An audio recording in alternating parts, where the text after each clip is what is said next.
Eu acho que o marketing é uma coisa positiva, inclusive para as instituições. O marketing sério, porque o Ministério Público, por exemplo, não tinha página na internet. Quando eu assumi a Infância e Juventude, eu queria ter a minha página da Infância e Juventude na internet. Hoje nós temos assessoria de marketing, assessoria de imprensa, que faz a página do Ministério Público, porque a população quer saber, e aí, o Ministério Público não vai fazer nada? Comunicação é muito importante, principalmente porque os veículos de comunicação, eles aceleraram, eles mudaram muito. Hoje acontece um acidente de manhã, em 10 minutos a cidade inteira já sabe. E aí as instituições precisam se preparar para se comunicar nessa velocidade. Né? Existem 3 pessoas. Quem você realmente é, quem as pessoas pensam que você é e quem você pensa que é. Eu acho que o marketing ele reúne essas 3 coisas numa imagem só. Fala pessoal, seja super bem-vindo a mais um Pizza com Marketing. Esse programa que promove o quê, Jairo? Cara, promove o marketing. E hoje a gente traz um cara que promove a justiça. Cara, hoje vai ser um marketing de promotoria, cara. Vamos falar de... A gente vai entender um pouco de marketing para direito, pra jurídico, tudo. Enfim. Cara, eu tenho o prazer de chamar quem, Jairo? Cara, Antônio Farto, uma Vem honra. Vem pra cá, Antônio Farto!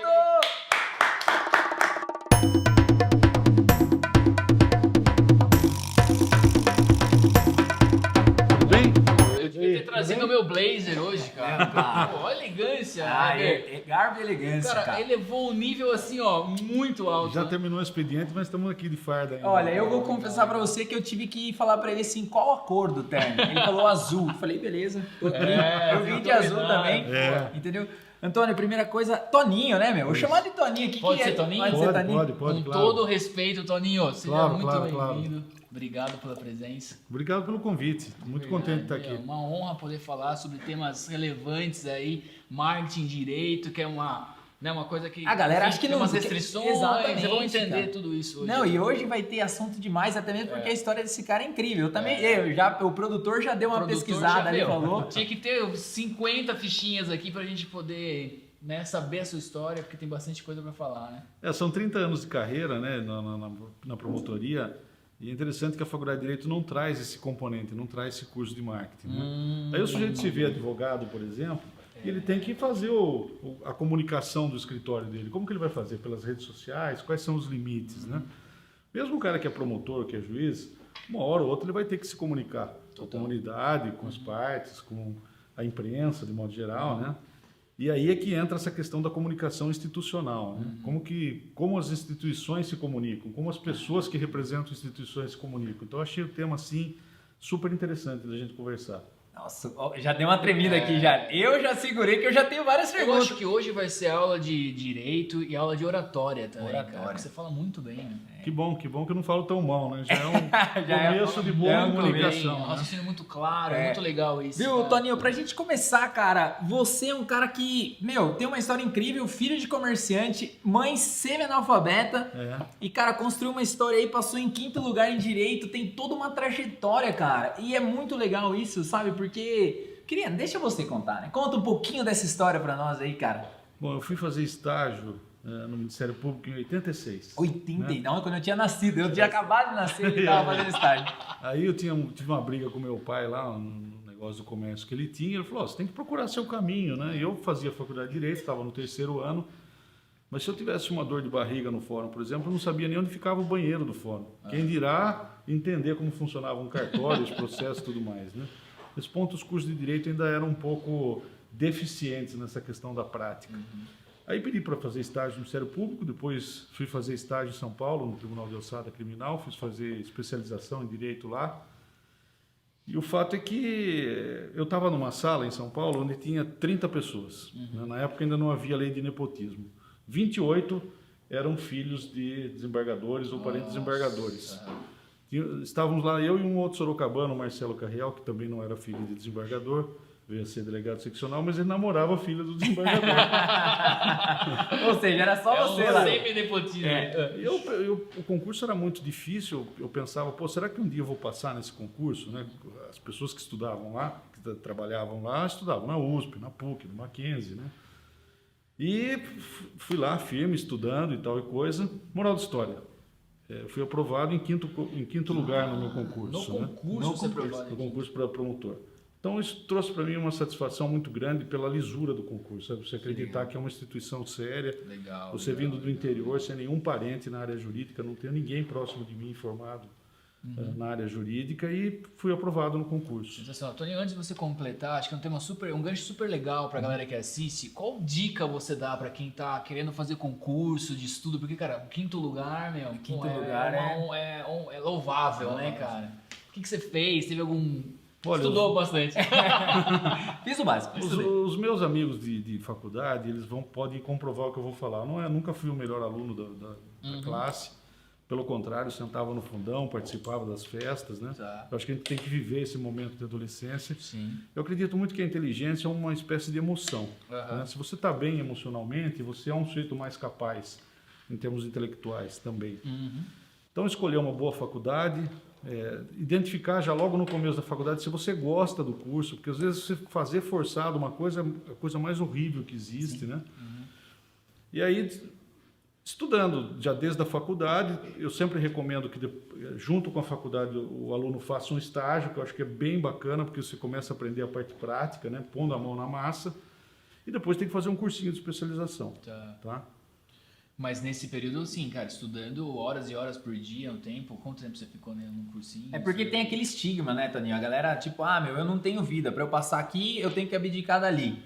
É tipo... Como que foi pra você essa como que foi pra experiência? você? Porque, geralmente, quando a gente fala, o pessoal que fala que vai passar na prova da OAB, não posso fazer mais nada, eu tenho que ficar aqui, blá, blá, blá, blá. Quando me pergunto isso, eu lembro de uma coisa interessante. Era um sábado, né? Então amanhã é feriado, a gente vai lembrar desse... Era um sábado, tinha acabado de inaugurar ali na Barão do Tatuí, um barzinho que chamava Prainha. Prainha. Depois ele virou deck, né? Eu sei que tinha inaugurado, era do lado de casa, eu morava no Washington Luiz, sábado à tarde, né? Falei, eu vou dar uma passadinha lá para ver o barzinho novo, né? Eu tô chegando na rua, assim, tava lotado, não dava nem para passar carro na rua, né? Aí um amigo me viu, me viu chegando, falou, seu Toninho, o que você está fazendo aqui? Eu falei, não, vim aqui no barzinho. Então, você tá louco, cara, você tem que passar no concurso, volte para casa estudar. Eu falei, você tá brincando. Quer dizer, tem que estudar? Tem, é óbvio, tem que ter um horário, tem que ter uma regra para estudo, tá? Mas também tem que viver, não é uma coisa de você abrir mão do mundo para passar no concurso, né? Entendi. Eu tenho uma pergunta curiosa aqui, Toninho. Sempre tive essa pergunta, essa curiosidade para fazer. Nunca achei ninguém para perguntar. O direito, a promotoria, esse caminho. As pessoas que geralmente estão, né, que vão fazer esse curso, etc e tal. Lá no fundinho tem uma sede de justiça, assim mesmo? Tipo, é interno mesmo, assim, ou não? Eu sei que tem pessoas e pessoas, né? Mas, tipo, vou melhorar o mundo, sei lá. Uma curiosidade meio nesse sentido. Um pouco tem, sabe? Meu pai era uma pessoa que lia muito, né? E ele sempre assinou, ele gostava do Estadão, depois ele teve um tempo que assinou a Folha, e assinava sempre a revista Veja, e eu, por conta disso, lia muito esses jornais. Meu pai era um sujeito que lia muito mais que eu. Entendi. Né? Acho que pela idade, ou pelas circunstâncias de trabalho, ele tinha mais oportunidade que eu, ele lia muito. E ele era muito crítico das coisas do país. Né? E eu sempre cresci com ele ouvindo essas críticas, e a sua pergunta me trouxe essa imagem. Né? Um dia eu já estava trabalhando como promotor, fazia um certo tempo, e nós estávamos discutindo aquela questão da loteria, né? Que teve a raspadinha, teve a papatudo, e o governo quer reter para ele a oportunidade de explorar os jogos, né? Fechar os cassinos. E eu conversando com meu pai a respeito disso, e meu pai criticando, eu falei, pai, deixa eu perguntar uma coisa, o que o senhor já fez para combater essa situação? Ele ficou olhando, né, aquele cri.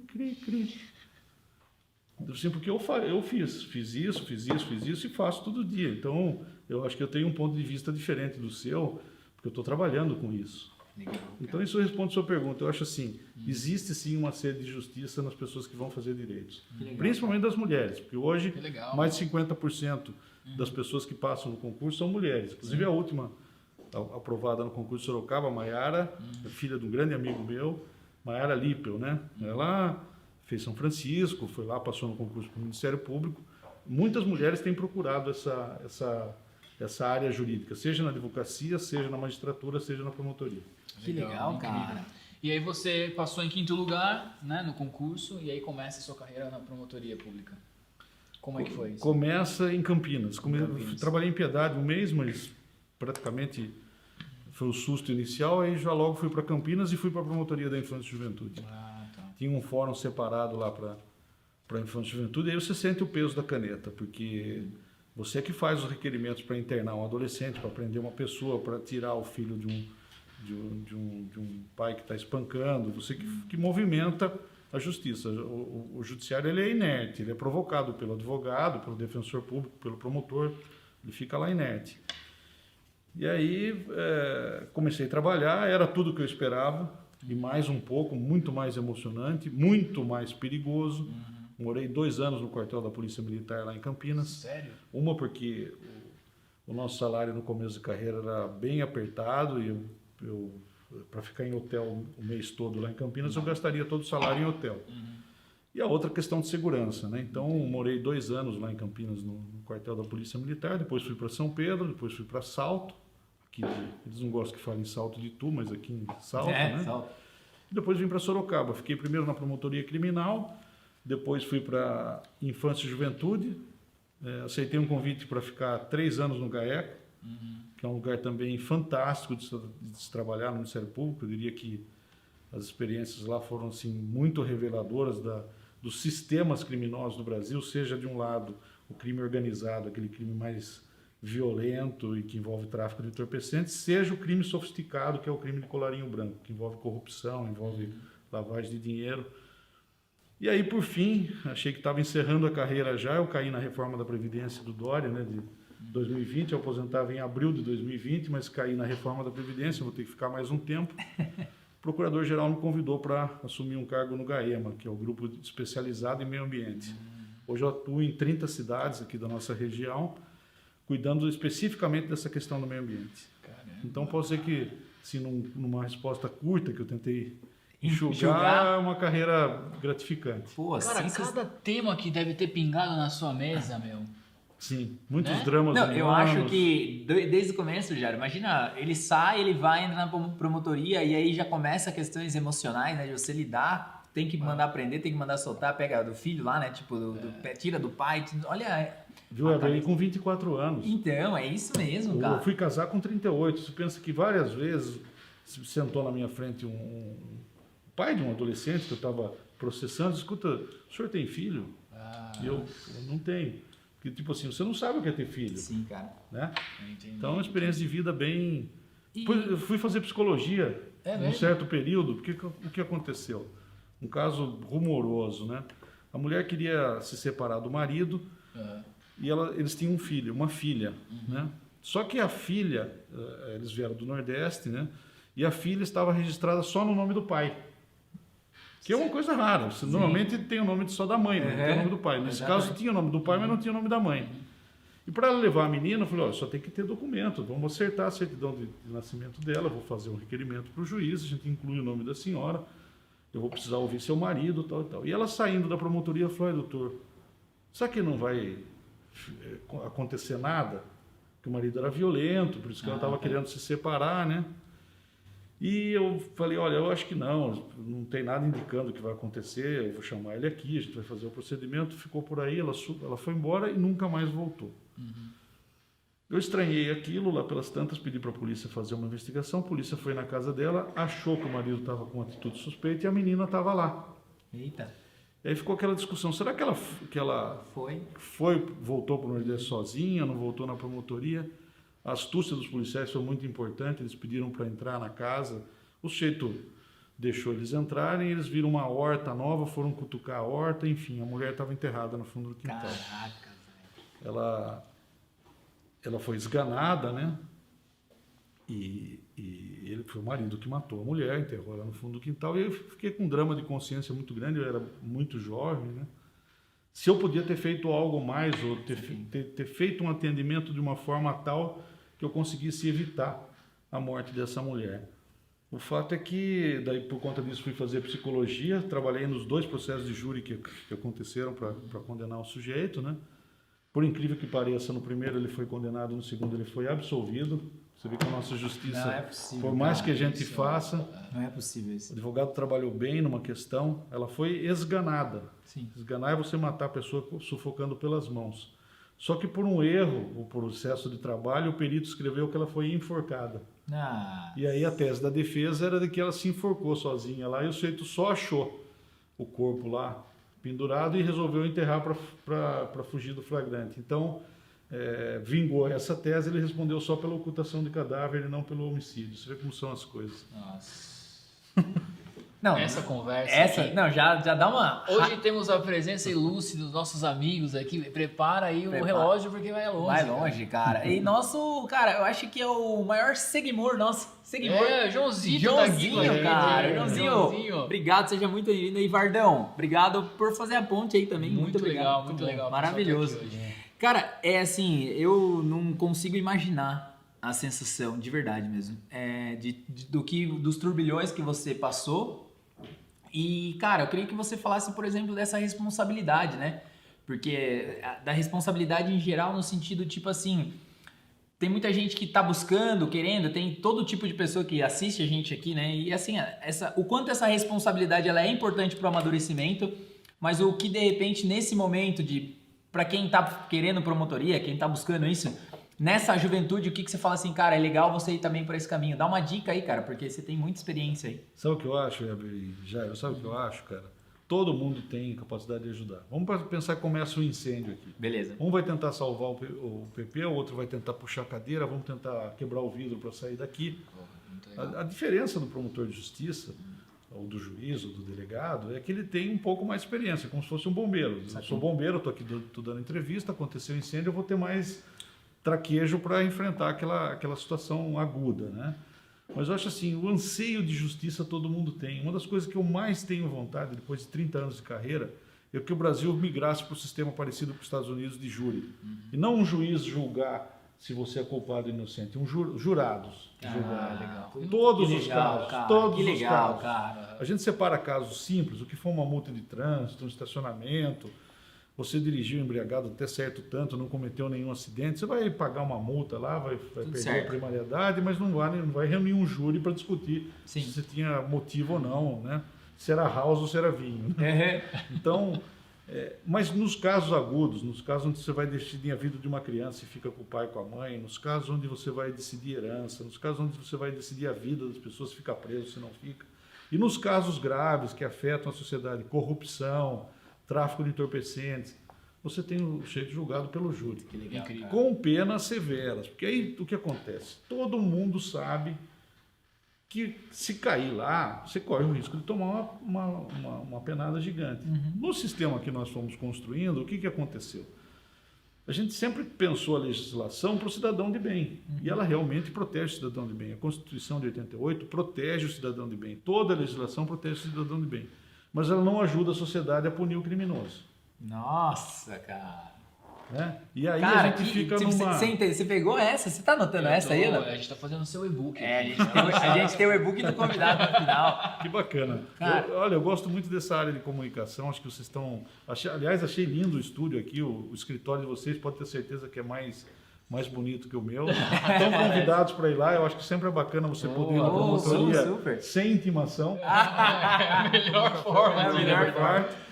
E vocês ajudam muito nessa comunicação que as instituições precisam ter, que as autoridades precisam ter, que os agentes públicos precisam ter. Legal. Né? Obrigado, as pessoas Toninho. querem saber o que a gente está fazendo Super. e quem nós somos também. Super. Porque às vezes parece que eu nasci assim, de palitozinho, inteligentinho, fui lá, eu sou rigoroso. E não é assim, né? Por trás de cada profissional existe um ser humano, né? Legal, Toninho. Toninho, dentro da sua fala agora aí, cara, muito interessante. Tem uma pergunta e pegando o gancho com o Weber aí, e um assunto que o Weber gosta muito.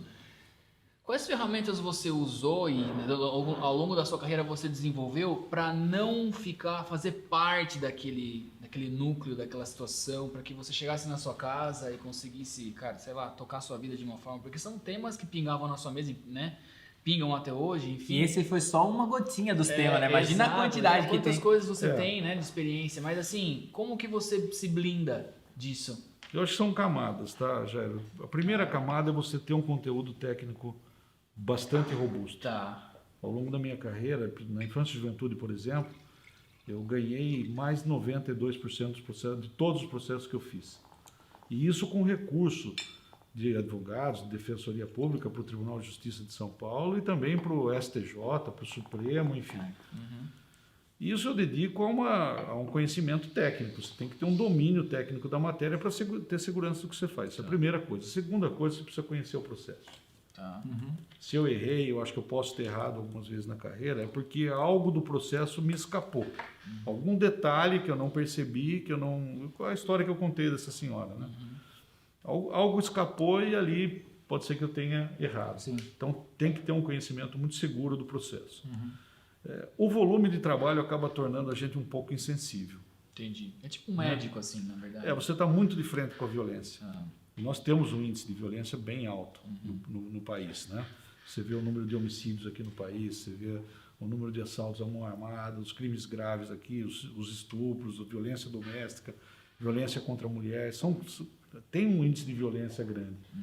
Então você, de frente com isso o tempo todo, você acaba criando uma espécie de blindagem emocional para isso. Naturalmente acaba criando isso. Só que é como a nossa imunidade, né? Eu estou de máscara aqui, até peço desculpa para quem está nos assistindo, né? Um cuidado que eu acho que eu preciso ter comigo e com vocês também, né? Mas algumas coisas foram essa blindagem. Algumas situações, elas te derrubam assim emocionalmente muito, muito. Você fica dias, meses se remoendo em função de determinadas situações, né? Até porque, no caso de advogado, você representa o interesse de uma pessoa, ou de um grupo de pessoas, ou de uma empresa. Eu, enquanto promotor, eu represento os interesses de toda a sociedade, desde a faxineira de casa até o prefeito. Né? Então, eles esperam de mim que eu faça um trabalho técnico adequado para aquela situação. Vamos pensar em infância e juventude. Nós ficamos aí, quando assumi a promotoria da infância e juventude, 3 ou 4 anos como recorde estadual de adolescentes internados na Fundação Casa. Só uma cidade tinha mais adolescentes internados por atos infracionais que Sorocaba, a capital, São Paulo. Sério? Eu tinha mais adolescentes internados na Fundação Casa que Campinas, que tem 1,5 milhão de habitantes. Era São Paulo e Sorocaba. 3 ou 4 anos seguidos, esses índices. Porque nós éramos extremamente rigorosos aqui em relação ao tráfico, ao porte de entorpecentes, enfim. Depois veio uma súmula do STJ, você vai perguntar, mas o que mudou? Veio uma súmula do STJ amolecendo o tratamento em relação ao tráfico de entorpecente para adolescentes, e aí eu não ia contra um tribunal superior, sob pena de responder numa corte internacional. Então, acabei tendo que mudar meu entendimento, mas eu acho que eu cumpri o meu papel de promotor da infância e juventude defendendo a sociedade, porque muitas vezes a pessoa se pega assim, coitadinho, o adolescente, o bandido. Eu não sou advogado dele. Eu sou seu advogado. Eu sou o seu advogado. Sou advogado deles, da sociedade. Cara, muito louco isso aí, cara. Muito louco. Toninho, pegando esse gancho, cara, explica para o pessoal, cara, como é que funciona, né? Você tem uma situação pontual, como que a promotoria promove a justiça, envolve advogado, como que é esse... Sempre que acontece alguma coisa que tem intervenção do Ministério Público, principalmente nos crimes, vamos pegar o que é básico. Vamos pensar que você está aqui sentado comigo, já então furtando o seu carro. Leva o seu carro embora, você sai, cadê meu carro? Você vai procurar a polícia. Se a polícia encontrar o criminoso, não seria justo que você, Jairo, fosse lá na justiça contratar um advogado para processar ele. Até porque você ia se expor pessoalmente. Né? Esse papel é o papel do promotor, defensor da sociedade. Né? Então, o promotor vai substituir a vítima nessa situação. Há uma vítima que morreu no hospital, erro médico.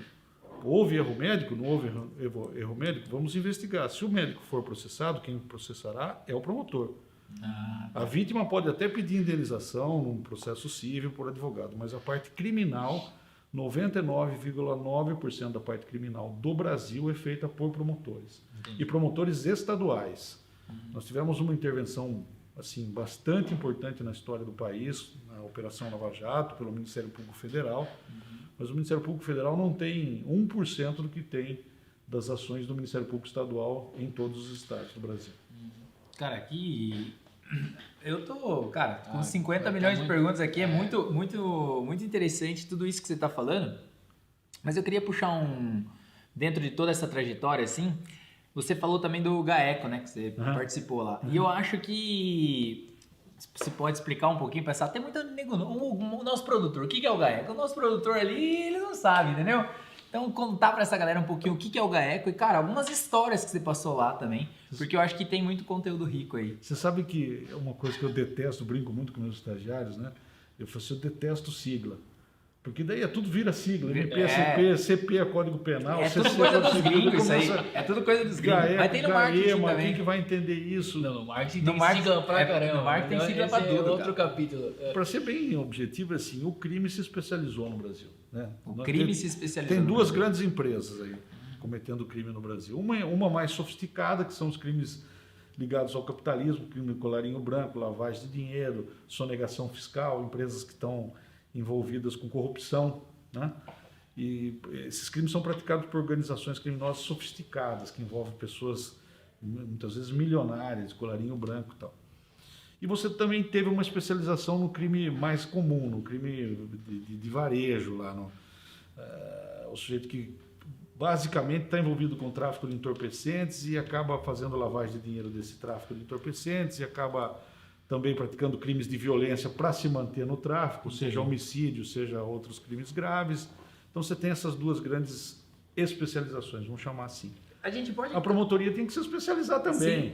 Né? Só para Então, pegar um gancho, tipo, eles são uma empresa mesmo. São uma empresa. Tipo, tem hierarquia, os caras passam de cargo, independente do A ou do B, os caras são uma empresa, né? Você tem funcionário ali, é conta, Heber, se você me perguntasse, no mês anterior ao entrar no GAECO, se você me chamasse aqui e falasse assim, assine um documento que não existe PCC, eu assinava. Eu acreditava que não existia. Nas proporções que dizem por aí. Entendi. Né?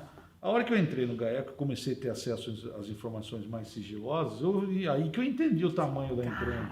Se a gente for lembrar, quando o Sérgio Moro assumiu lá como ministro da Justiça, ele separou os líderes do PCC nos presídios federais do Brasil inteiro. Né? Isso deu uma acalmada no movimento. Mas existe um movimento forte e um movimento perigoso. É o PCC e o Comando Vermelho, as duas grandes organizações do Brasil? Elas se alternam em liderança, né? Até porque tem muitos homicídios, tem muitas prisões no meio do caminho, né? Mas tem um crime organizado, sim, que é voltado para o tráfico de entorpecentes. Até é interessante pensar nisso. Há quanto tempo que vocês não veem uma apreensão de uma fazenda de maconha, de uma fazenda de cocaína? Aliás, nem tem plantação de cocaína aqui no Brasil, de papoula para fazer cocaína, né? Ópio, enfim. O grande problema do Brasil na questão do tráfico de entorpecentes, para mim, está também na questão das fronteiras, né? Como que essa droga entra no país e a quantidade que ela entra no país. Como combater isso? Tem que ser uma organização estratégica assim, muito grande. Nem os Estados Unidos conseguiu combater. Você imagina se é fácil combater um negócio desse. Mas, enfim, a promotoria resolveu criar uma SWAT da promotoria, um órgão especial, um GOI, né? Grupo de operações especiais, onde os promotores têm mais tempo, mais estrutura. É voluntário, você não vai para um lugar desse se você não quiser, né? Não é um negócio que o sujeito vai lá e designa você. E aí nós descobrimos que nós temos valores, assim, gente que é muito bem preparada para trabalhar nessa área. Aliás, eu tive uma outra surpresa no meio ambiente, né? Eu já sabia que tinha pessoas bem preparadas no meio ambiente, mas eu não imaginava quanto. Né? Os promotores que trabalham comigo no GAEMA são de um nível técnico assim que me assusta. Eu acho que eu fiquei defasado no tempo. Não, olha, todos têm mestrado no exterior, formação assim acadêmica sólida, são muito especializados na matéria do meio ambiente. E a matéria de meio ambiente no Brasil é uma colcha de retalhos, né? Como toda a legislação. Se você não tem alguém muito especializado, você não consegue caminhar nesse tema. Porque envolve também engenheiro ambiental, empresa. Você imagina uma empresa gigantesca, né? Indústria automobilística, é um negócio gigantesco. Então tem pessoas muito especializadas. Eu que já estou na terceira idade, com 30 anos de carreira, me renovei, porque eu tive que estudar de novo. Estou estudando muito para me apropriar das questões do meio ambiente. Estou gostando muito dessa área nova. Agora só falta contar umas histórias do GAECO, que a gente não vai fugir das histórias aqui, né? Achou que ia fugir das histórias aqui? O Brasil quer ver, quer saber, quer ouvir. O quão especializado é o crime organizado? É difícil de mensurar. É difícil de mensurar. Em termos de tecnologia, assim, enfim. É difícil de mensurar. Nós temos um crime violento que ele envolve uma situação de força, né, de violência. Com violência você consegue comandar um grupo de pessoas, né? Depois da violência você tem corrupção, né? Eu acho Tropa de Elite um filme que é bastante esclarecedor. Cara, eu tinha anotado aqui, cara. Eu tinha anotado aqui. Tropa de Elite. O 2, inclusive. Cara, principalmente o 2. Os dois são ótimos. Mas assim, o 1 pra mim, o fechamento em Brasília, pra mim ele arrepiou. A hora que fecha o aviãozão passando e tipo... E o 2 pra mim ele é tipo... É o 2 que fecha em Brasília, não é? Acho que é o 1 que fecha em Brasília. Eu Ou é o 2? É o 2. É o 2 que fecha em É Brasília. assim, fantástico. Você conseguiu resumir a história do crime no Brasil assim, de uma maneira muito concreta, muito parecida com a realidade, né? Eu acho que para melhorar isso a gente tem que melhorar a legislação, ter uma lei mais dura, senão a gente não consegue melhorar isso.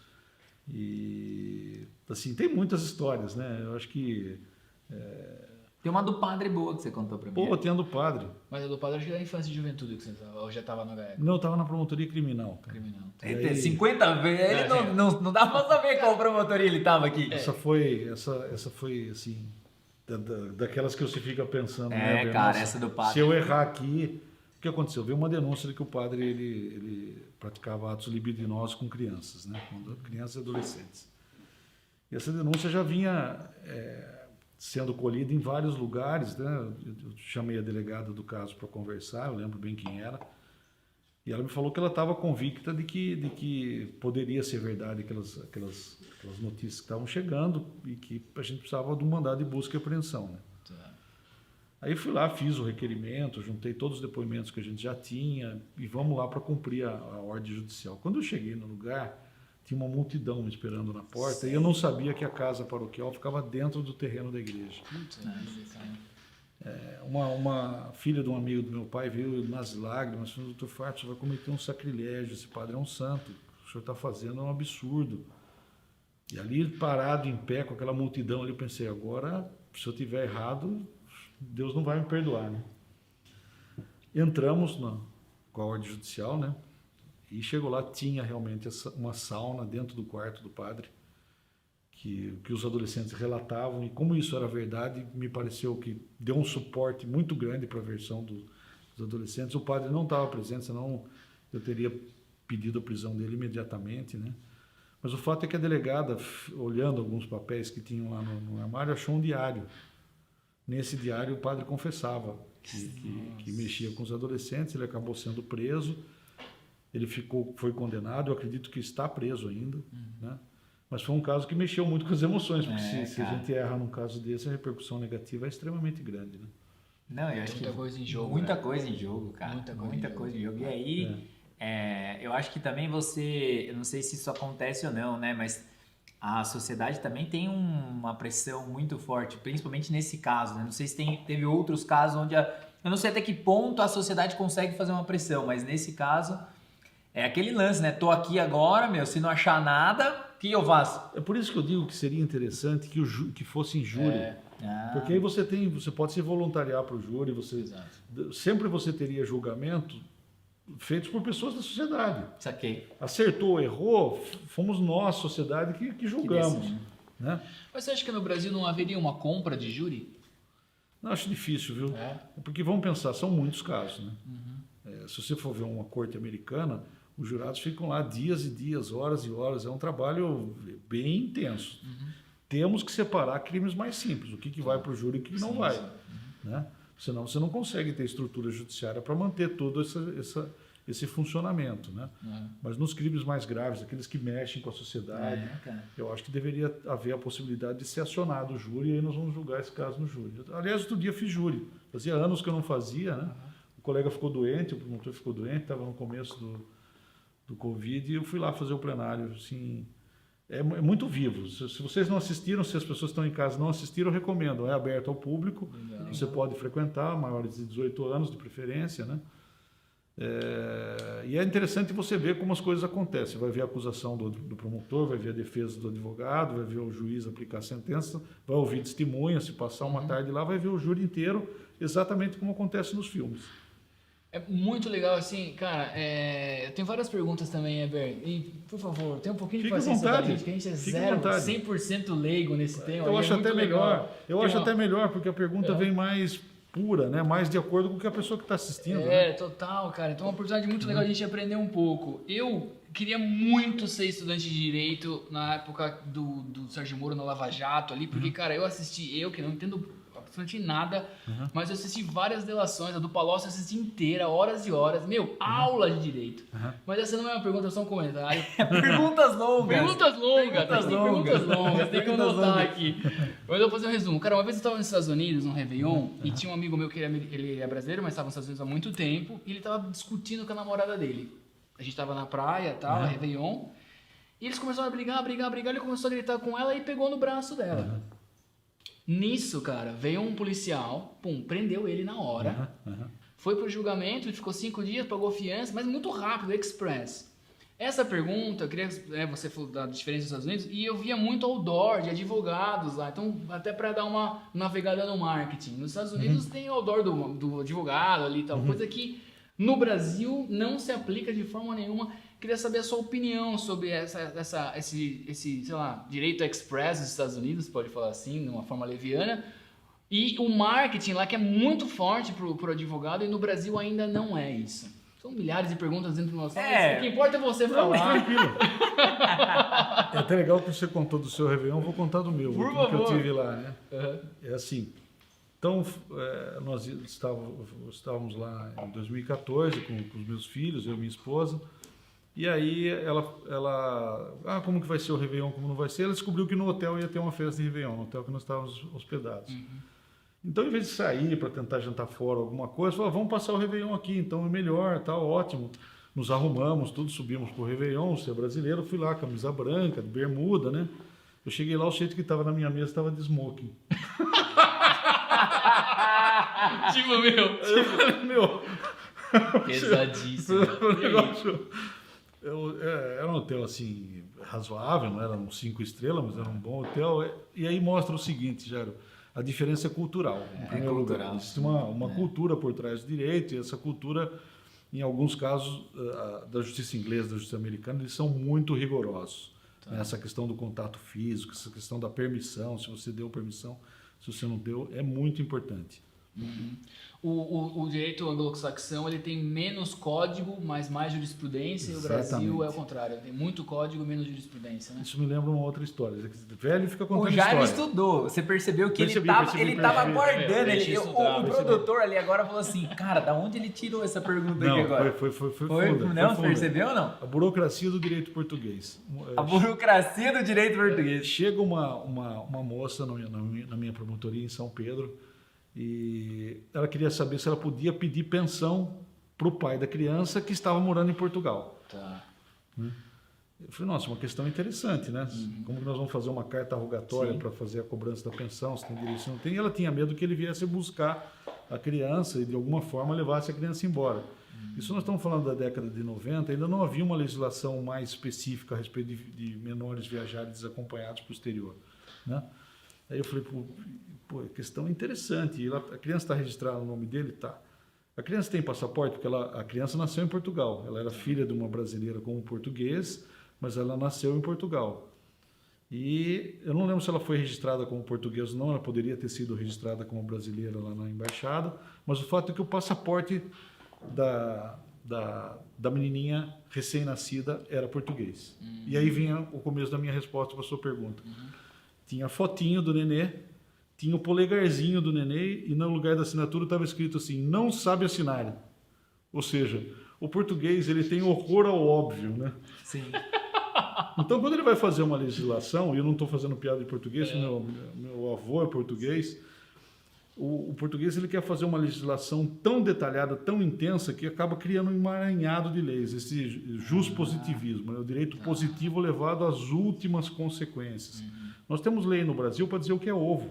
Sério? Tem.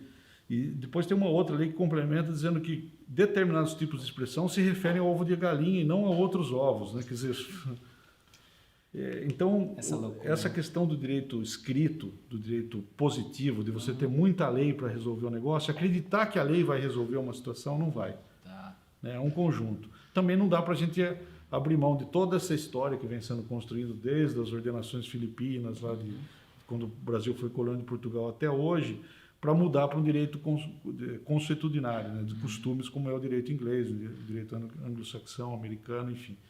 Mas essas questões culturais, volto a insistir, elas ficam bem resolvidas quando é num júri. Eu achei, cara... Aí você não tem problema se num caso julgou que sim, no outro caso julgou que não, porque pô, nesse caso nós entendemos que ele pegou, mas foi sem querer, e no outro caso não devia ter pego, pronto, acabou. Aí você justifica até melhor essa disparidade de julgamentos em função da situação do caso concreto. Entendi. Incrível. E esse lance dos Estados Unidos ter aí voltando um pouquinho mais pro marketing, é cultural também nos Estados Unidos, enfim, né, meu? Os caras nascem marqueteiros lá, impressionante, você conversa com o americano, ele daqui a pouco você tá comprando qualquer coisa dele. Sim, né? sim. Os caras são no DNA deles.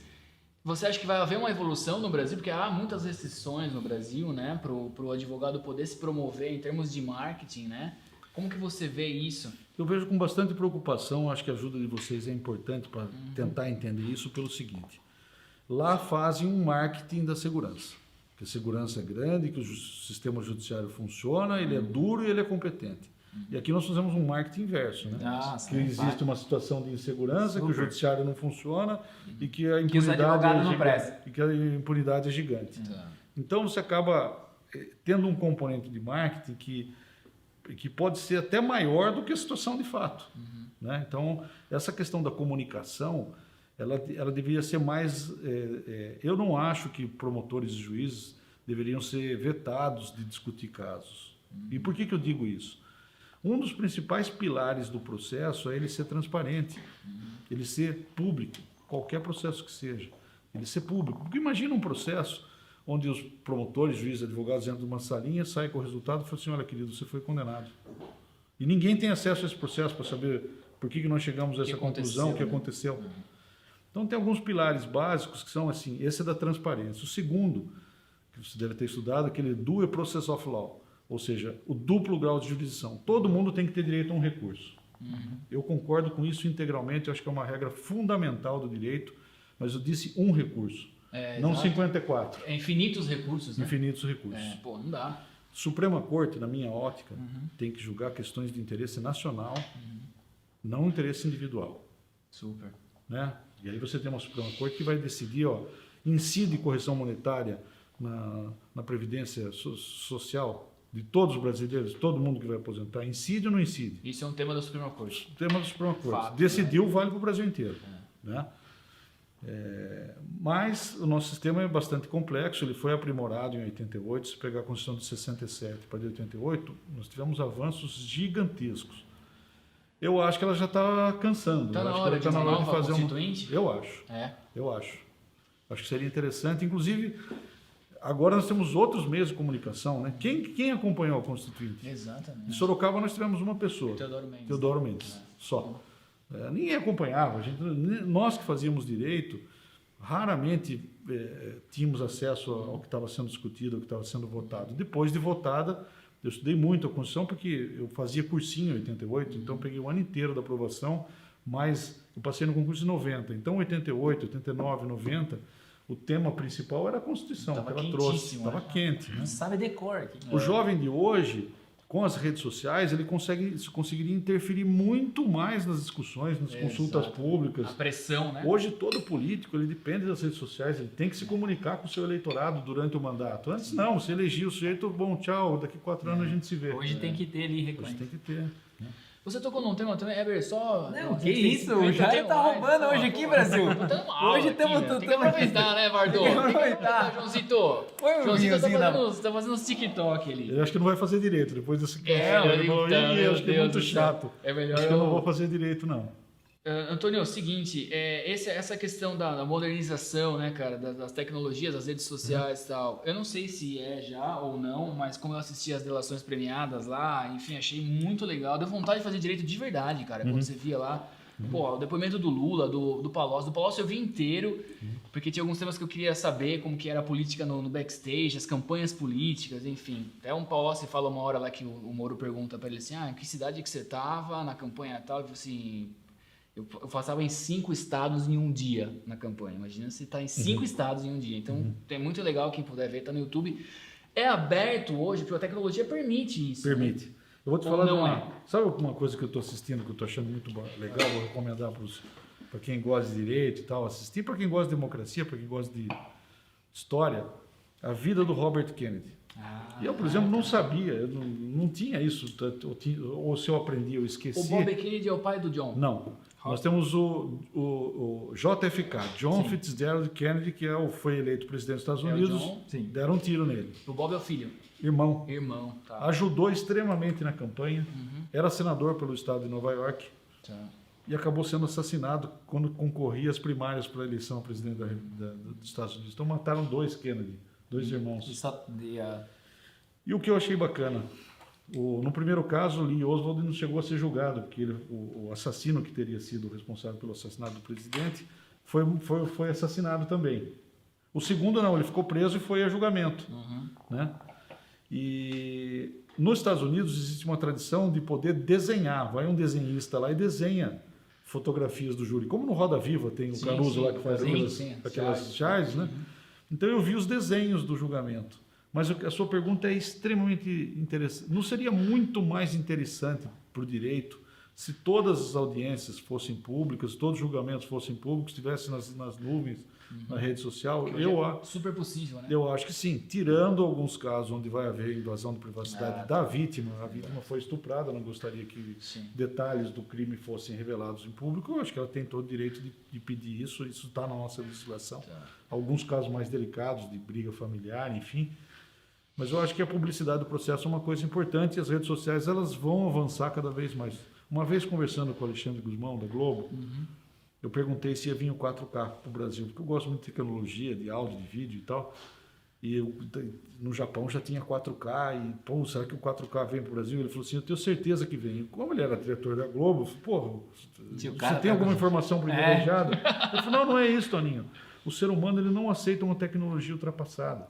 Quando você só tinha tomografia, era ótimo, você queria fazer tomografia. No momento que veio ressonância magnética, você quer fazer ressonância magnética. Quer dizer, você nem vai quer fazer chapa mais. É igual o vinho. Você gosta de tomar vinho bom, dá Vamos fazer propaganda aqui, o iPhone, né? iPhone 12, 15, 21. Exatamente. Esquece. O Easy, né? O tênis Easy. Viu? O Brasilzão, isso aqui é a aula, cara. Eu tenho uma pergunta que é uma pergunta que aqui o Vardo vai se arrepender de ter trazido isso aqui hoje, que ele vai embora só meia-noite. O Vardo tá assim aqui atrás. Ele para. Viu? Ó, cara, eu queria que você falasse, eu coloquei 3 pontos principais aqui enquanto eu tava falando. Eu queria que você falasse da tecnologia desse avanço versus a legislação versus a nossa parte tributária. A gente avançou muito tecnologicamente. O quão distante a legislação não avançou e o nosso sistema tributário. Não sei se você tem esse know-how para falar da tributária, mas eu coloquei no pacote também. Sim. Eu ia fazer versus legislação, mas eu coloquei o tributário também por conta da lei, porque você provavelmente sabe da lei. E aqui nós estamos falando, a última lei, você falou de 88. Constituição. Então a tributação, que data que é a última? A Constituição é a carta magna, né? De todas as outras leis, elas têm que respeitar a Constituição. Então, como que aqui na tecnologia a gente avançou demais, cara? Quão defasado a gente tá tecnologicamente disso aí, entendeu? Eu vou só dar um tempero na pergunta do Weber. O que você acha da reforma tributária? Isso! Aí, ó. Vou começar do fim para o começo. Só pergunta lá, tá tranquilo? Não, tá tranquilo. Veja que eu acho assim. Primeiro, acho que a reforma da Previdência no setor público, da forma como foi feita, não ficou bem feita. Minha opinião pessoal. E eu acho que chega num determinado momento, você deve se aposentar. Não tem que você poder ficar até 75 anos, 80 anos, 90 anos num cargo público. Né? Acho que deve aposentar. O sujeito vai dar tudo naquele período da vida dele, no melhor da vida dele, depois ele se aposenta. Porque aí nós temos mais pessoas jovens. Tenho certeza que um promotor mais jovem que eu é mais bem preparado. Ele pode ter menos experiência, mas tecnicamente é mais bem preparado. Tem mais saúde para trabalhar. Sim. Onde que eu espero que tenha mais jovens, e eu estou vendo isso com muita satisfação, na política. Porque a minha geração foi afastada da política. A minha geração você não imaginava um colega seu sendo candidato a vereador, deputado. Né? E hoje nós temos senadores jovens, nós temos deputados jovens, nós temos jovens entrando na política, assim, percebendo, de todas as classes sociais, percebendo que política é um caminho. Qual que é o caminho para mudar a legislação? É política. É política, não né? tem como. Exatamente. Então, eu acho que a juventude vai trazer essa renovação de ares. Né? Embora a saúde tenha melhorado, hoje você põe um stent e dura mais 10 anos, a nossa geração vai cada vez saindo de cena, porque aí entra a tecnologia. Quem domina a tecnologia, domina o mundo. E o jovem domina a tecnologia. São vocês que dominam a tecnologia. Vocês que dominam a tecnologia. O João! Olha o João ali, ó. através da tecnologia. Que da hora. Né? Incrível, pô. Não, mas puta analogia. É, O cara deu uma exatamente. resposta... E da reforma tributária que tá vindo aí? O Guedes tirando dividendo, colocando imposto de dividendo, enfim, você tem alguma... Toda essa acomodação ela é bem cataclísmica, né? Está sendo votado hoje, essa semana, o extrateto, os super salários, que tem um monte de lenda em cima disso. Eu digo pessoalmente, eu tenho um único imóvel, uma casa, que eu próprio construí com 30 anos de trabalho, num terreno que era do meu pai. Um terreno que, se eu não tivesse ganho o terreno do meu pai, que era dele desde 79, eu não teria condições de construir. Então, não existe essa história de super salário. Eu fui para o exterior 2 vezes na minha vida. Uma vez quando eu era solteiro e essa vez com os meus filhos só. Que você não colocou o smoke. É, que você faltou o smoke no lá. Então, assim, vai ser votada a reforma administrativa. Depois tem que ser votada a reforma tributária. Essa acomodação é muito importante. E eu acho que cada vez mais nós precisamos de renovação na política. Por isso que eu incentivo, jovens, entrem na política. Não esqueça aquele discurso que não, na política só tem bandido, na política só tem ladrão. Não é isso. Tem muita gente séria na política. Conheci alguns deputados novos que entraram agora nessa última legislatura. Fui a Brasília várias vezes. Estou tentando encontrar recursos para trazer recursos federais para o meio ambiente aqui em Sorocaba no próximo ano. Tem muita gente séria fazendo política. Você, como promotor, consegue articular isso, então, também, junto aos deputados, enfim? Eu tenho tentado identificar, Jairo, quais são as nossas prioridades. São 30 cidades. E as questões do meio ambiente, elas não ficam restritas ao município. Se você tem um município que joga esgoto no rio, esse rio vai abastecer um outro município. Quer dizer, você tem uma situação que é regional. Lixo. Muitas cidades estão levando lixo para Iperó. Tem um aterro grande lá, Sorocaba leva para lá, São Roque leva para lá. Nós não temos como fazer uma usina? Será que não é melhor a gente tentar fazer uma reciclagem primeiro, uma separação melhor desse lixo e o que sobrou tentar queimar? Tentar fazer um outro sistema que não seja enterrar ele lá para ficar enterrando, nós vamos enterrando isso até quando? Essa questão do meio ambiente também chama os jovens já são muito mais antenados com o meio ambiente. Sim. Então, eu acho que é o caminho. Você nunca pensou na carreira política? Eu fui convidado, eu não descarto, eu acho assim, todo cidadão é político, todo dia, toda hora, de manhã, à tarde, à noite você faz política, não política profissional, partidária, mas você tem que ser um agente político. Eu recebi um convite bastante importante para participar das eleições para prefeito, mas eu dependia da minha aposentadoria. Eu primeiro quero encerrar essa carreira, que eu considero gratificante, tudo que eu sou e o que eu tenho, eu devo ao Ministério Público, eu devo à minha carreira de promotor. Sou muito grato de poder ter desfrutado de todas essas oportunidades, de ajudar as pessoas e me manter com dignidade, né? Mas eu queria encerrar esse capítulo da minha vida para ir começar outro. Não descarto a possibilidade, não. Se um dia for prefeito, declarado, imagina, é o vinho fazendo efeito, brincadeira, mas você vai Vamos ser lembrar aqui. secretário. Conte comigo. Maravilhoso. Não, pelo menos grava com a gente, mas o Vitor vai estar Não desista da gente. Não digita, Conte comigo. Vamos marcar Ô, outra Toninho, pegando esse gancho, cara, você falou uma palavra muito boa que todo cidadão faz política e ao mesmo tempo eu queria que você falasse. A primeira coisa é o que é marketing para você? A sua opinião, o que é marketing para você? O que é marketing para o Toninho? Para esse ser humano incrível? Essa é uma.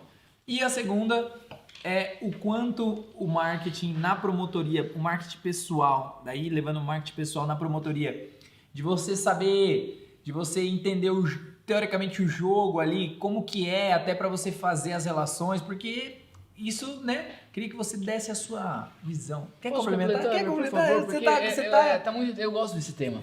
Eu gosto muito, de verdade. E complementando o que o Gabriel falou, foi uma pergunta super legal, mas assim, o marketing pessoal no setor público de uma forma geral. No setor público, boa. Onde você tem que defender interesses do público, né, da sociedade, mas que é uma carta que você tem que ter ali, enfim, né? Vamos lá. Primeira pergunta é o que é marketing para Toninho Farta? Se você me falar assim, fale uma palavra que corresponde a marketing, para mim eu diria cuidado. Cuidado, cara. O que cuidado tem a ver com marketing? Tem muito a ver na minha ótica. Primeiro, o cuidado pessoal, né? Se você vai se expor no público, publicamente, na sua casa, se quiser andar pelado, é sua privacidade. Mas se você vai se expor ao público, você tem que ter cuidado. Você tem que ter cuidado com o que você vai falar e você tem que ter cuidado para quem você vai falar. Caraca. De não ser agressivo, de ter uma habilidade de comunicação. Se você quer trabalhar com marketing, você tem que ter o cuidado de ter uma boa formação, de ser bem informado, fazer o trabalho de casa que vocês fizeram, estudaram, procuraram me conhecer antes, saber do que se tratava. Não vão chamar qualquer um para vir aqui, que daí dá errado o problema. Você gastou horas do seu tempo e teve que jogar a fita no lixo. Quer dizer, A fita no tem que lixo é ter muito cuidado. bom. Esse, a fita no lixo Não é? é muito bom, Toninho. Maravilhoso, e velho. ainda tentar fazer de um jeito que o sujeito não fique sabendo, né? Exatamente. Foi ruim, mas foi ruim para todo mundo.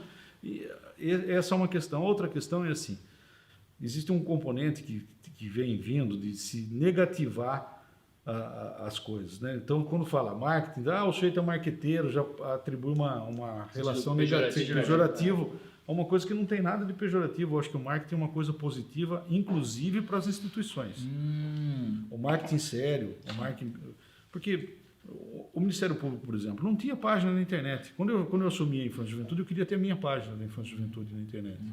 Pedi lá em São Paulo, tal, mas a nossa página ainda era, do Ministério Público, ainda era bem simples. Hoje nós temos assessoria de marketing, assessoria de imprensa, Legal. que faz a página do Ministério Público, porque a população quer saber, e aí, o Ministério Público não vai fazer nada? Exatamente. Né? A comunicação Essa é muito comunicação é muito importante, principalmente porque os veículos de comunicação eles aceleraram, eles mudaram muito. Hoje acontece um acidente de manhã, em 10 minutos a cidade inteira está sabendo. Exatamente. Né? É. E aí as instituições precisam se preparar para se comunicar nessa velocidade. Né? Existem 3 pessoas: quem você realmente é, quem as pessoas pensam que você é e quem você pensa que é. Eu acho que o marketing ele reúne essas 3 coisas numa imagem só. Cara, não é um e-book, é um enciclopédia. Mas do vamos convidado. repetir isso aí, que isso é bom, que eu vou anotar. Vai lá. Vai que você vai falar. Vai de novo, pessoal. Vai. Num personagem só existem 3 pessoas. Aquela pessoa que realmente você é, aquela pessoa que as pessoas enxergam que você é ou acreditam que você seja, e aquela pessoa que você acha que Mike. você é. Muito bom. Beleza. Muito bom. Ó, quem realmente você é, o que as pessoas acreditam e quem você acha que você É basicamente o Sol, a Lua e...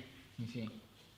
Ô, Ele Toninho, deu uma filosofada agora, você perdeu? Você viu, Toninho? o pessoal tá pegando mais um... Põe um vinho pro Varda aí, produtor. Varda não pode ficar sem beber, ele não deixa eu ficar sem beber lá, não. Resenha, o melhor lugar, você que veio pra vamos fazer um Sorocaba. marketing, 2 aí. Meu, vá pro Resenha, a Resenha é maravilhoso, é o Vamos melhor fazer um lugar, merchan. melhor comida, é muito bom, pode ir lá. Fala que você viu no Pizza com Marte, eles vão te dar um chopp de graça na conta do Eber e do Jairo. Maravilhoso. Um grande abraço, pessoal do Resenha. O Vardo tá aqui com a gente, o Bruno e o Killer também, grandes parceiros aí. Toninho, vocês se conheceram no Resenha? Vocês bateram um papo no Resenha? O Varda apresentou ele no Resenha, eu quase não saí da mesa, mas eu estava sentado com umas Foi o dia que eu garotas. fui ou não? Foi o dia que você foi. Mas eu tinha ido embora. Pô, É, vocês ficaram... O Jairo vai, fica 2 minutos fico e vai 10 embora, minutos né? no bar. O Toninho, é o seguinte, tem uma pergunta muito capciosa em respeito a você, que é um gentleman, um cara incrível, um terno alinhadíssimo. A gente vai chamar de a hora do erro. Né? Tem outro nome, mas Tá, enfim. tá. Um momento na sua carreira, na sua vida, em qualquer esfera, em qualquer aspecto da sua vida que você, cara, errou. Os caras estão fazendo uma furadeira ali. E aí o pessoal tá abrindo um vinho, a gente ganhou um abridor de vinho elétrico aí, faz um barulhinho, mas tá tudo certo. Maravilhoso. Que você errou, que aconteceu uma puta, cara, aquela coisa que você toma aquela ducha quente e fala, meu, e aí, né? Porque na sua mesa, como a gente já falou, pingaram N casos incríveis, enfim, né, no sentido da palavra incrível aí, que você falou assim, meu, puta, e hoje é uma lição gigantesca. Você quer Olha, dar uma pensada? Tá, eu preciso pensar, porque eu não, assim, eu passo bem pelos erros, né? Tá. Não fique errando toda hora, mas assim, o que eu lembro é o seguinte, eu joguei esporte individual, joguei tênis de mesa. Tá. Sério? Sério? Joguei, Ping-pong mesmo? Joguei, fui Caraca. da seleção de Sorocaba. É Sério? mesmo? Foi. Porra, essa é o cara Por que o cara não foi, velho? Fui, tenho vários amigos, eu era o único brasileiro da colônia de japoneses que jogava. Porque, tênis pô, de é mesa. só chinês e japonês, né? E eu gostava muito, sou da época do Cláudio Cano, que é o maior medalhista olímpico do Brasil, Legal, né? meu. Medalhista, enfim. E o meu pai jogava futebol, meu filho joga futebol. O esporte coletivo ele te dá um aprendizado de você ganhar e perder em equipe. E o esporte individual te dá uma sensação de errar e acertar sozinho. Então, por um lado é gratificante quando você ganha sozinho, por outro lado tem um peso grande quando você erra sozinho. Eu acho que os erros do judiciário, os erros profissionais que podem ter ocorrido, eles são erros conjuntos. Nós temos um sistema que envolve polícia, que envolve judiciário, que envolve defensoria pública, que envolve advogados. É todo um sistema complexo no qual você atua. Se a justiça errou, a justiça do modo geral, não o poder judiciário, se a justiça errou em determinado caso, eu acho que foi um erro coletivo. Né? Eu não me recordo assim de erros individuais, de estratégia. Eu digo para você assim, Jair, não tenho arrependimentos. Né? Que legal. Toda vez que eu fiz um trabalho, quando eu fui, porque eu tive a briga com meu pai, que eu fui fazer estágio no fórum, voltando no começo da entrevista, eu sentia falta de fazer algo que não fosse só para mim. Legal. Isso tem um nome técnico que é munus público, né? Você fazer algo que ajuda outras pessoas, que atinge outras pessoas. E quando você faz isso isento de qualquer interesse pessoal, isento com a isenção que a carreira me permite, né? Eu não sou obrigado a entender que um sujeito é culpado e inocente. Eu tenho livre convencimento daquilo. Como o juiz tem livre convencimento para julgar. Né? Isso te dá a liberdade de ser a sua essência, de você estar ali para fazer aquele papel. Então, eu posso dizer assim, do fundo do coração, não tenho arrependimentos. Assim, não acho que em algum caso eu fiz algo que prejudicou determinada pessoa e eu estava completamente errado do que eu fiz ali. Né? Muitas vezes eu fui chamado a discutir um ou outro caso mais agudo, assim, mais sério. Quando a pessoa me ouvia falar das provas que eu tinha, das razões pelas quais eu estava convencido da responsabilidade, da culpa do sujeito, o sujeito acabava concordando comigo e falou, você tem razão. Entendi. Né? Então eu não tenho arrependimentos. Sensacional. Manda a bola que eu tenho uma no gatilho aqui, assim, ó, tipo... Nós já estamos indo nos finalmente, né, cara? Eu queria fazer um negócio dele. Então vai lá, vou deixar você. Qual que é a sua a metafísica junto na mesma palavra, não metafísica, Qual que é a sua metafísica? Existe uma metafísica na sua vida? Existe, cara. A pandemia fez as pessoas refletirem muito. Né? E você tem dois grandes movimentos importantes na sua vida. Um que você pode fazer sozinho. E isso aumentou muito na pandemia. Se você pode escovar os dentes sem deixar a torneira aberta, por que você não faz isso? Isso é só você com você mesmo. Agora, existe um conjunto de coisas que você precisa fazer que depende das outras pessoas. E aí eu estou aqui justamente por causa disso. Para que você faça qualquer coisa que dependa das outras pessoas, você depende de comunicação. Ou se a gente quiser trazer para o tema do programa, a gente depende de marketing. A gente depende de que as ideias prevaleçam e não as pessoas. Eu quero ser seguido não pela pessoa que eu sou, mas pelas ideias que eu tenho. Eu quero orientar para o caminho certo, agora na área do meio ambiente, não porque eu sou promotor e a pessoa tem que me obedecer, mas pelas ideias que eu vou implementar. Eu acho que o que deve prevalecer é essa ideia. Então, nessa metafísica, eu percebo que a pandemia nos permitiu refletir muito sobre os nossos movimentos pessoais, individuais, você consigo mesmo. Isso traz um conforto muito grande quando você é um sujeito coerente. Vale a pena ser honesto, vale a pena ser sério, vale a pena você ajudar uma pessoa que está precisando, vale a pena você não pegar um dinheiro que você achou no chão, porque alguém deve ter perdido, né? E também vale a pena você acreditar que existem mais pessoas boas e bem intencionadas no mundo e que a gente, juntos, nós somos fortes, que a gente pode fazer um país melhor, que a gente pode fazer uma cidade melhor, que a gente pode melhorar a nossa família, o nosso ambiente de trabalho, conversando, dialogando com as pessoas, interagindo. E essa é a metafísica que me move. Que isso, Jairo. Não tenho, cara. Agora acabou as suas perguntas, eu percebi que deu até... Acabou, mas, porra, muito incrível. Viu, Toninho? Sensacional. A gente tá indo pros finalmente agora, que esse papo aqui foi muito legal. Você que tá aí, cara, manda esse vídeo, ajuda nós, cara. Compartilha, curte, dá like, se inscreve no canal, segue o Resenha lá, meu. Vai, ajuda nós. E, Toninho, se você tivesse um poder, um único poder, um gênio da lâmpada desceu aqui, só que de vez dele dar 3 poderes, ele deu um poder pra você. Um sonho que você pudesse realizar ali, cara. O que você mudaria na Constituição? Você que falou tanto de Constituição. que fosse mais amplo. Né? Se fosse mais amplo, eu ia dizer assim, eu traria Jesus Cristo de volta para a Terra. Mas como não pode essa... Não, mas essa matou, né? Vamos na Constituição. O que eu faria na Constituição? O que você acha, né? isso aqui precisaria ser feito? Porque você tem 30 anos, você passou por muita coisa, cara. Eu tenho que ficar dentro da minha área, que é a que eu conheço mais. Eu definiria melhor as atribuições do Poder Judiciário. Legal. Melhor, assim. Que é aquela ideia que você falou do Supremo, o que vai decidir. Para você não ter tantos graus de recurso, para você ter julgamentos mais rápidos, para o poder da decisão do juiz ser mais imediato e mais pesado. Legal. Eu acho que isso traria uma pacificação social melhor. Para os juízes dos tribunais, todos serem concursados, serem juízes de carreira, né? Eu mexeria um pouco na estrutura do Poder Judiciário. E colocaria também o pessoal lá para ter o... Como que fala agora que sumiu a palavra? Do júri popular. Talvez mexendo nessa estrutura, ter mais julgamentos por júri popular. Você acha que o sistema Bem político como está hoje, né, pra gente ir pros finalmente de verdade, que eu tenho mais umas aqui, mas é rapidinho.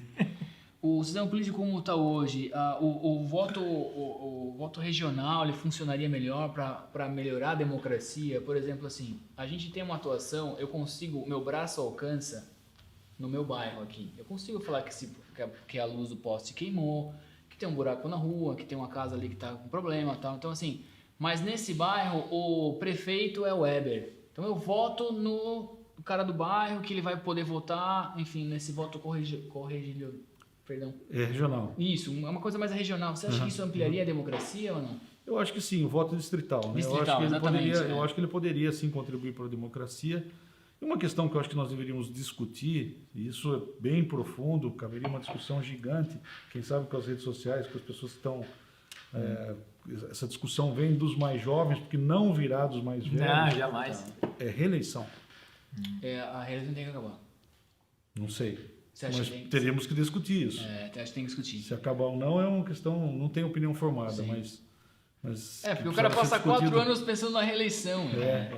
Enfim, Fica 25 às vezes, não. Exatamente. Eber, faz a pergunta e a gente vai pro e-book do convidado. É isso aí, que é a enciclopédia do convidado. Hoje é enciclopédia. Deu até uma melhorada no nome. É o seguinte agora. Você vai, enquanto a gente vai fazendo um resumo aqui, ó, que eu vou anotando, o Jair vai anotando ali, o e-book do convidado, que é a enciclopédia hoje do convidado, você pensa numa mensagem que você vai deixar para esse povo aí. Então...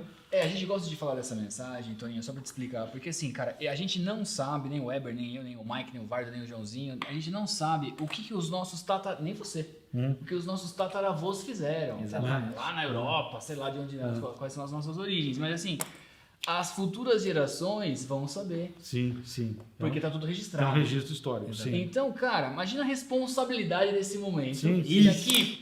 2000 anos. Colocou pressão. Cara, meu falou isso. Era promotor, comeu uma pizza com os caras, nada a ver, mas foi legal. Viu? Eu vou contar as cinco fases. As 5 fases de quando a gente convida uma pessoa. Veja se você passou por isso. Primeira coisa, você foi convidado, né? Você foi convidado pelo Varda. Primeira coisa, tipo assim... precisa participar de um programa do Pizza com Marte. Beleza. Tal. Já começa assim. Aí o segundo vem o convite. Vamos então tal dia? Daí você, será que eu vou? Véspera de feriado. Vou, beleza, aí aceitou. Aí chegou o dia da gravação. Aí, tem que gravar hoje, não acredito. O que eu tô fazendo? Que eu marquei essa reunião aqui. Aí, beleza. Aí, quando o cara chega aqui, ele já olha a estrutura e fala assim, meu Deus, aonde que eu vim parar? Vem o produtor, vem a coisa, pizza, beleza. E no final, o cara sai daqui feliz, entendeu? Porque o cara fala, valeu muito a pena. Qual fase você tá dessas etapas aqui? Eu estou na 5ª fase. A gente vai tomar um café lá. Vamos tomar. E é muito bom ser esse convidado, né? Então pense na sua mensagem. Pense na mensagem que a gente vai lá. Você é um homem de palavras, deu uma aula de oratória pra gente aqui. Muito com bom. certeza daria uma mensagem legal. Eber, cara, eu marquei um ponto aqui que eu gostaria muito de falar. Para começar a enciclopédia do convidado hoje. Valendo. Exclusivamente hoje, tá? Enciclopédia. O resto é e-book, mas com ele vai ser enciclopédia. O domínio técnico é muito importante. Às vezes a gente esquece. Você fica nessa paranoia de mindset, de psicologia. É tudo muito importante, mas, cara, a técnica é fundamental. E o Toninho falou isso com maestria hoje pra gente. Pra mim, cara, eu levo aqui nesse primeiro ponto, inteligência é emoção, cara. Então, observe se você tá com o seu lado emocional equilibrado, porque se você não tiver emoção, raramente você vai conseguir fazer grandes coisas. Exatamente, inteligência emocional é muito importante. Eu anotei esse ponto, então o Weber já pegou aqui, mas eu vou complementar o seguinte, você precisa ser um agente político, cara. Se você quer mudanças, cara, se interesse por política, leia política, consuma política, porque só assim a gente consegue mudar alguma coisa. Se você ficar tweetando e colocando no seu Instagram revoltinha lá, cara, não vai adiantar nada. Eu vou, Jairão, emendando essa aqui, cara, marketing é cuidado. A primeira vez que eu ouvi essa palavra, eu achei muito interessante, porque tem tudo a ver, é cuidado com várias coisas. Então, pra você que tá aí agora, cuidado, cara, cuidado na forma que você se expressa, na forma como o outro se preocupe com isso. O telefone até tocou quando a gente falou que o marketing é cuidado, Jairão. Cara, eu reforço, cara, eu adorei essa frase, finalizo aqui reforçando o que o Toninho falou, que o Weber colocou também. Cara, marketing é cuidado, eu adorei isso. Porque muitos convidados vêm aqui, falam várias coisas, tal, em termos de marketing técnico, mas essa palavra cuidado foi a primeira vez e significa muito isso, cara. Gerão, eu gostei muito daqueles 3 pontos que ele colocou, que é o seguinte, cara, você é quem realmente você é, e você é o que as pessoas acreditam que você seja e... Aquilo que você pensa que você é. Aquilo que você pensa que você é, cara. E pro final aqui, Jairão, eu vou aqui que eu marquei muita coisa. Cara, seja seguido siga as ideias, cara. Entendeu? Siga as ideias. Eu gostei muito disso. As pessoas precisam seguir ideias, então tenha mais ideias e viva elas. E siga as ideias. As pessoas te seguem pelas ideias que você tem. Boa. Muito boa, muito boa. Mensagem final? Mensagem final para esse público aí. Mãe, essa aqui é para você. Obrigado por ter me criado, me cuidado e me amado. Sensacional. Valeu, bicho.